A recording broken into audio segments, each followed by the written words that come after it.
Hey friends! Welcome to the Drug Prevention Power Hour, where we empower leaders in youth drug prevention. After creating a student-led movement hosting epic drug-free events across the nation, your host, Jake White, dedicated himself to making the prevention field more fun, impactful, and relevant for today's youth. So if you're in education, counseling, public health, prevention, or just a caring adult looking for strategies to protect your kids, we hope you subscribe and learn from every show. Coming to you from Jake White and his team at Vive 18, enjoy this episode of the Drug Prevention Power Hour. Hello and welcome to another episode of the Drug Prevention Power Hour. I'm your host, Jake White, and today we're hanging out with a new friend, Ted Huntington. And I've been around Ted for a while, and I'm so excited to bring to you all that he's working on.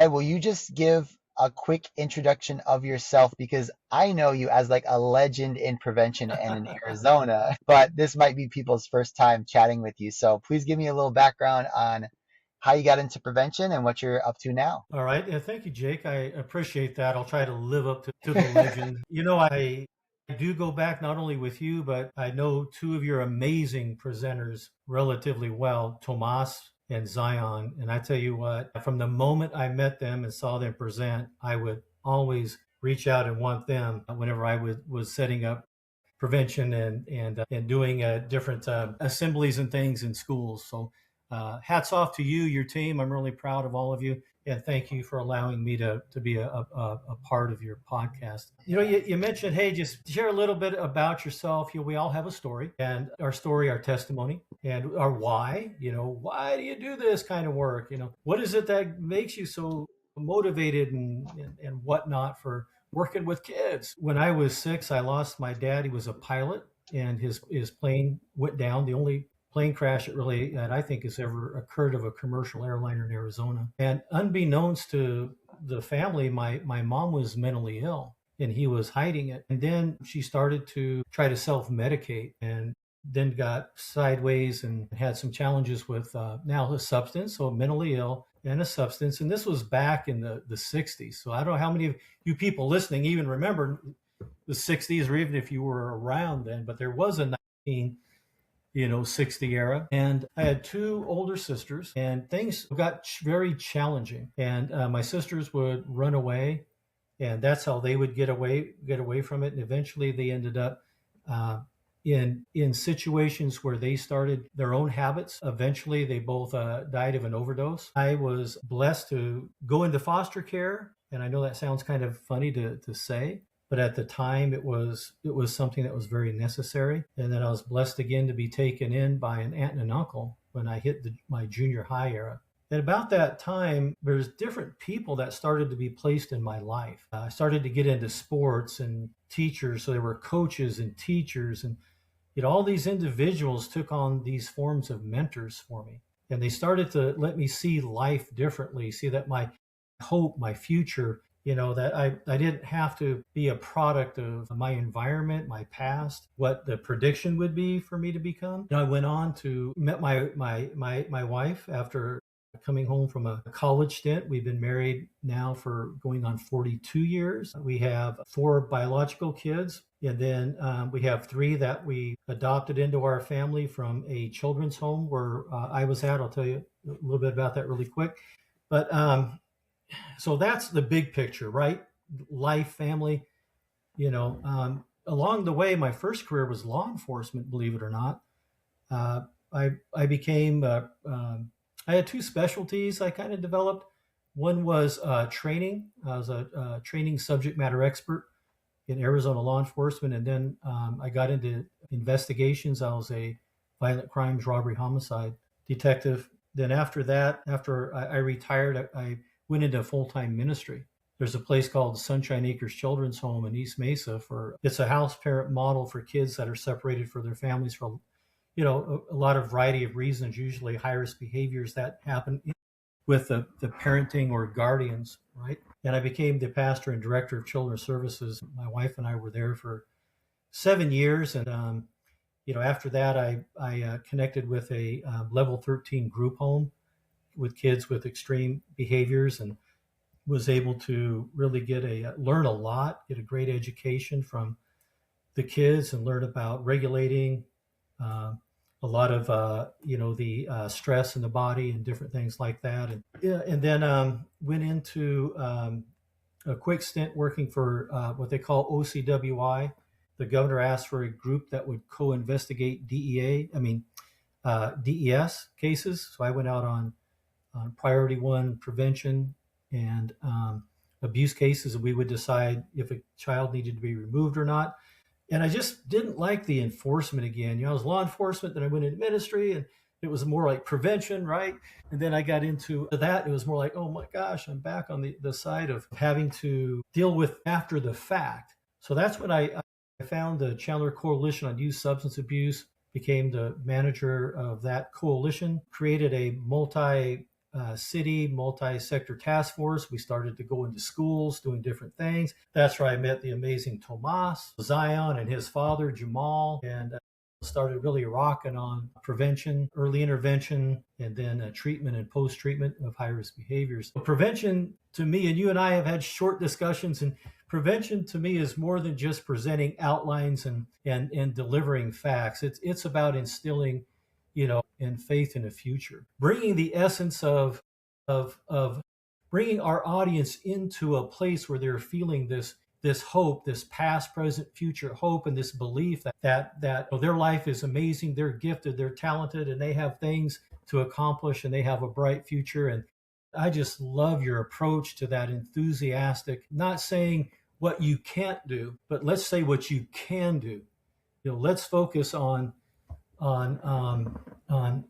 these positive things that you have inside of you that are dying to come out, that you're wanting to find. If you don't get them this way, you're going to get them that way. So that's a little bit about my story, my why, at 60, why I'm still, working and shaking to move in this direction. Yeah, I love it. It's such a good man. I didn't actually know that about your past though too, that grew up and spent some time with foster care, spent some time with family. And I'm so sorry to hear about your folks, like that was part of your story. And that as you went through your career, that you were even able to give back to some of those communities that you were brought up in. And that's very, very special, Ted.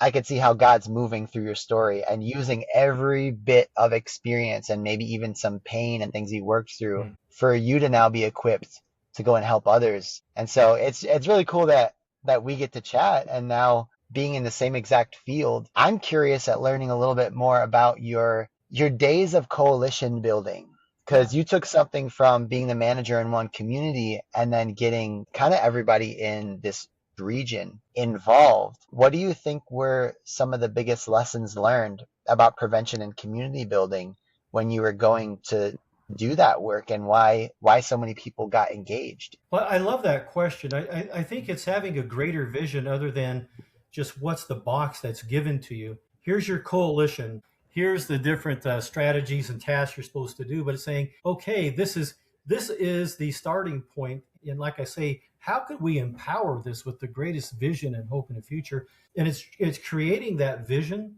that, hey, we are here to create as great of impact as we can in our communities. And then I started surrounding myself with people who thought the same. And it just so happened that I was able to get police chiefs, city council members, CEOs, organizations like Not My Kids, others to say, hey, you know what? We all are in the same atmosphere that you're talking. And we've been waiting to join together with others. So then it was me having a mindset of I need to be an empowering facilitator, not somebody who's trying to own or guide or direct. And my motto was, we need you, but we don't want you promoting your personal self. But we need your organization, we need your power to change the direction of these lives of these kids. So if you want to be a member of our group, you've got to be willing to have the greater vision of we are a group moving toward this vision rather than what can you do for my company? Yes. And then you've got to give them things to do and then turn them loose. One of the ways, go ahead. That it brings to mind the importance of mission and vision, and that you had mentioned something of getting in touch with the right people. And I would argue you probably attracted all these right people because you were living your mission. And I think people can see it. Just recently, so we just got back from a trip, this beautiful trip in the Florida Keys. We're working with schools there. It's like a dream scenario. And we bring one of our newer speakers. So Zion, if y'all know, he's our mental health expert on the team. He runs our mental health division, who Ted has mentioned. Tomas runs our marketing and media. So Tomas and I have gone in the past. Z is about to have twins, so he couldn't go. He's like inspecting any day now. So he sent one of our newest recruits, Miles. And at the end of this trip, I asked Miles, like, what has been your favorite part? And what would you tell someone if they were thinking about becoming part of Vive 18? And I was expecting him to say, you're going to get to travel and see beautiful parts of the country and like have this tip top bucket list experience, because that's what we just did. But what floored me, it made my heart so warm, is he said, you're going to be a part of a mission that's so much greater than yourself that it's going to fill you up, and you're going to want to run through brick walls to change the world because you're a part of a team that wants to do it. And I think, Ted, that's the cool thing about what you just explained to me, and it resonated so much. And it's always a good reminder of the fact that people don't want a job. They don't want to volunteer. They want to be part of a life-changing mission. And if you are that person bringing energy to that, you're going to attract all these amazing people who are ready to put themselves to the side, put their brand to the side, and say, great, how do we fulfill this mission and vision? And it's beautiful. It is. And if you take that if you are able to encompass that as a facilitator,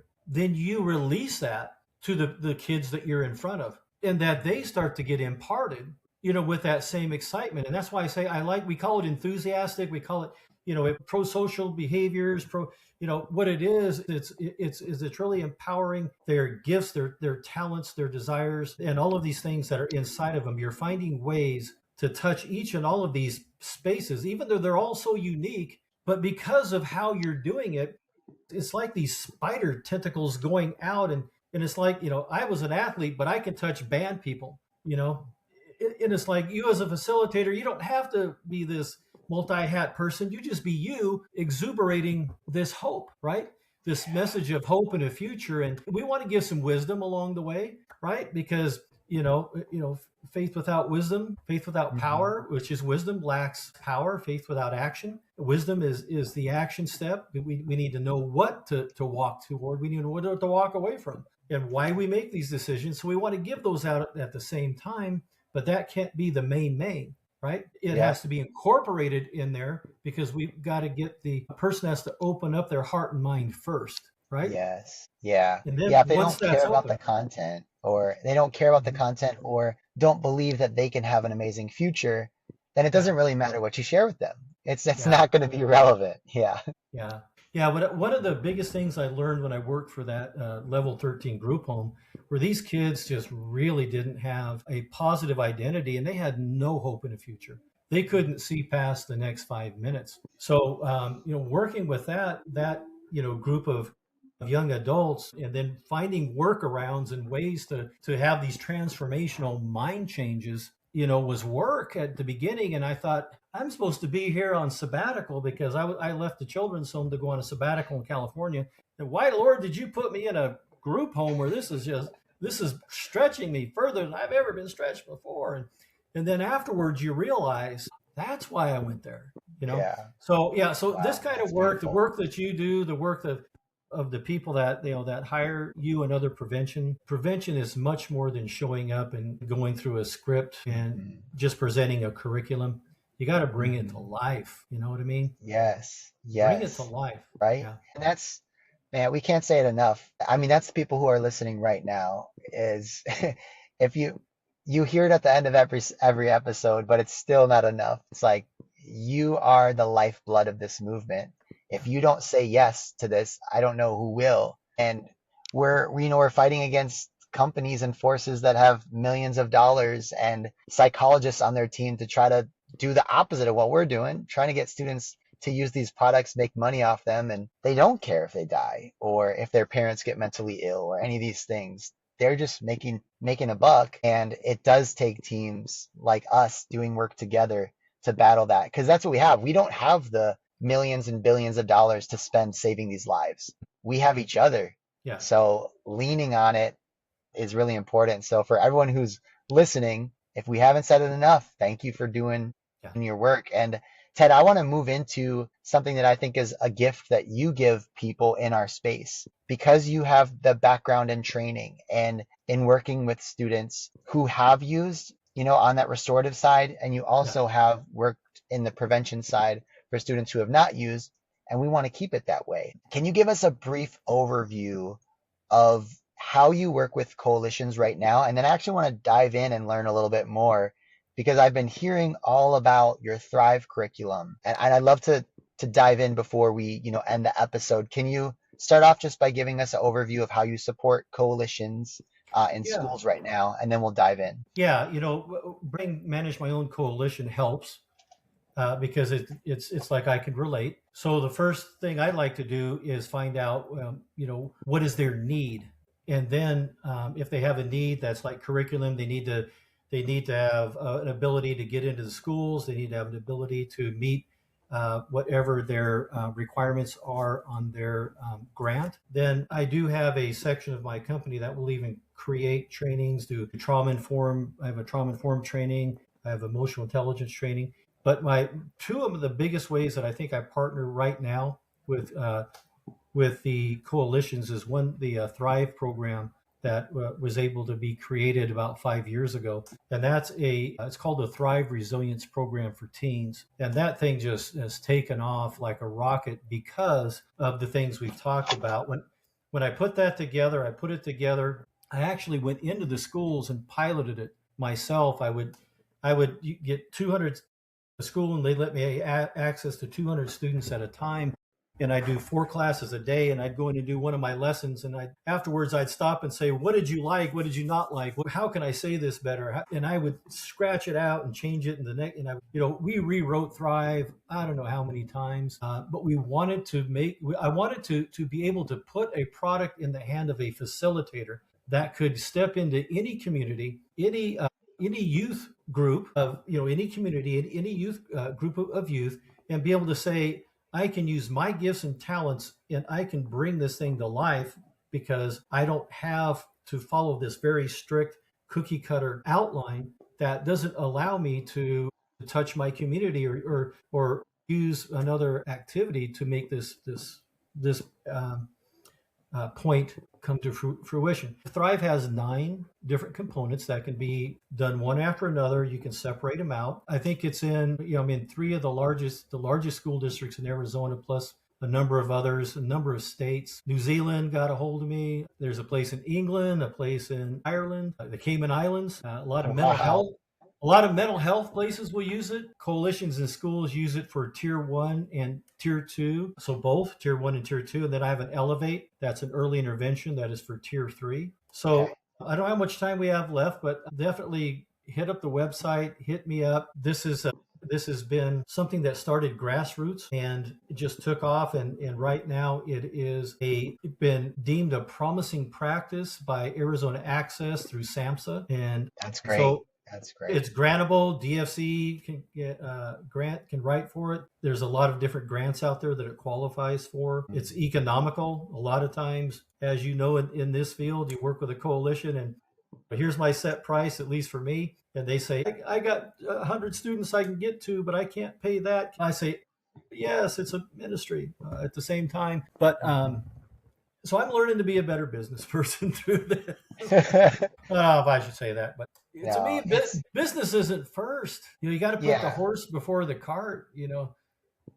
That's the whole balance. Is you've created something that needs to be in people's hands, and you also have to learn to get compensated so that you can put it in more people's hands.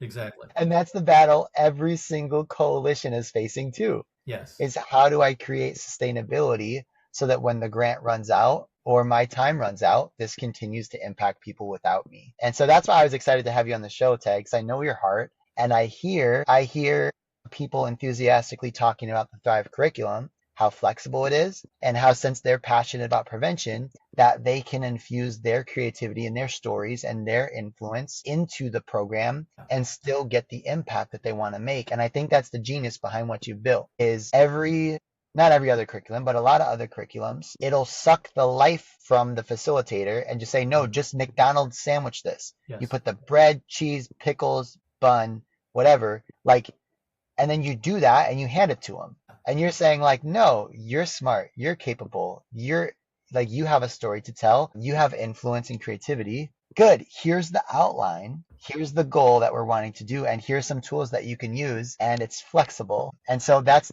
the thing people are talking about the Thrive curriculum around Arizona and now other states and even other continents, which is so cool. And so, yeah, I love the fact that you're a ministry mission first person. And I think that's why this has grown so much. And you know what's crazy too about what Thrive has proved to be is you can use the same workbook and you can use it from 5th grade all the way through 12th. And Wow. they do right now. Tucson Unified School District's doing it in their 5th grades. You know, we're having to get younger with this prevention stuff, right? But because it's activity driven, you know, you can do that. The facilitator can adjust it to meet the needs of their particular audience. So yeah, like your hamburger, you know, throw some sausage on that puppy, you know. Yeah, get some avocados, make a Cali burger. If you need to hold the pickle, hold the lettuce, go ahead. That is an old jingle from years ago. That's so fun. Well, I want to leave people a chance to check out Thrive, learn about what you're doing, because the excitement speaks for itself. And I know Zion has implemented your curriculum around Arizona. Tomas might even have too. But if someone is like, hey, I want to see this, I want to check it out, where can they specifically go to learn more? They can go to the website empoweringbreakthrough.com, and there they can learn about it. And then, you know, they can always send me a message there. They can email me directly at ted@empoweringbreakthrough.com. And, you know, usually I have the ability, the time to connect with people personally. And that's another feature that I didn't want to give up. Service is really important, and being able to talk to the individual that created the product and has knowledge firsthand of how different people are using it, I think is an important thing for individuals that are wanting to really get a good idea of, is this something that'll work for me? And that's how I start the conversation. I say, hey, if this is for you, let's make this happen. But if this isn't for you, then my hope and prayer is that you find the thing that you need, because I don't want to fill that position if it's not. You know, if they come in and ask me to do a dynamic, earth-shattering, get the kids moving presentation to an auditorium, I'm going to say, I've got somebody else that can do that for you better. I can come in there and, you know, be the older uncle, dad, grandpa. I can speak, but, you know, I just don't have the ability to get that, you know, hey, you want to get in there, you want to make a move, then come here. So I like to have that conversation because, you know, once again, you got to put the horse in front of the cart. But if it lines up, if it works for them, then, hey, you know, it's worked for a lot of people. And I feel that there's a lot of people out there that are looking for a tool that and this may be it. Mm-hmm. And you know what I love? As the couple conversations we've had, you are so protective of me and Vive 18 and saying like, hey, if this is a good fit, that's not going to take away from everything or what you're already building. And that was so kind of you. It like shows your heart. But I love that we're both on this same spot of like, the world needs all of this. And if you're sitting there thinking, you know what, I've already got Prime for Life, I got Too Good for Drug, I've got whatever it is, this curriculum, I've got life skills. It's not an or, it's an and. If you're using our Vive 18 toolkit, these things like Thrive that Ted has built is a supplement, because we know that there's no silver bullet for saving lives. It takes a village, it takes a couple resources, and it's one of those things that if you already have something in place, there's going to be different things that other schools might want or other facilitators. And as somebody who's a coalition professional, if you're listening right now, I've been more excited about the things that I've been hearing about Thrive enough to say, just go check it out. Go to empoweringbreakthrough.com, send Ted a message, and just, you know, ask to check things out and have a discussion with them, because he's got great ideas. As somebody who's in the field, I get fired up when I chat with him So if this can be a tool in your tool belt and you're looking for something to support more of your students or empowering volunteers to go into the schools, the Thrive curriculum might be something to check out. So go to empoweringbreakthrough.com and feel free to send Ted a message because he's a great guy to chat with. Now, Ted, I want to leave our audience with one parting just piece of guidance or support. Is there anything that you want to share with people that are doing prevention day in and day out, either a piece of advice or encouragement you would just leave them with for today?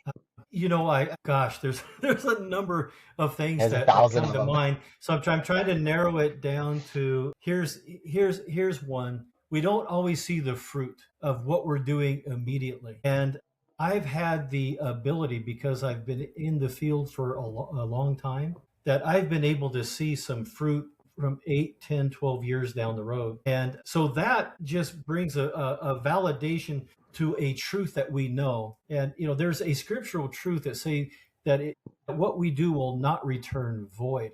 But sometimes that the hope of, we don't see it. So we just have to use this faith that it's going to happen. And I just want to just to leave the audience with, you matter. What you are doing is making a difference. My prayer is that you have hope and trust that what you're doing is making an impact for not only this generation, but generations to come, because they will have kids and their kids will have kids and so on and so forth. So take heart and stand firm. So I guess that would be the one that I'll leave you with right now. Amen. Thank you, Ted. And thank you for all of our listeners tuning in each week. I hope you're fired up to make a change this week. We will see you next Monday for another episode of the Drug Prevention Power Hour.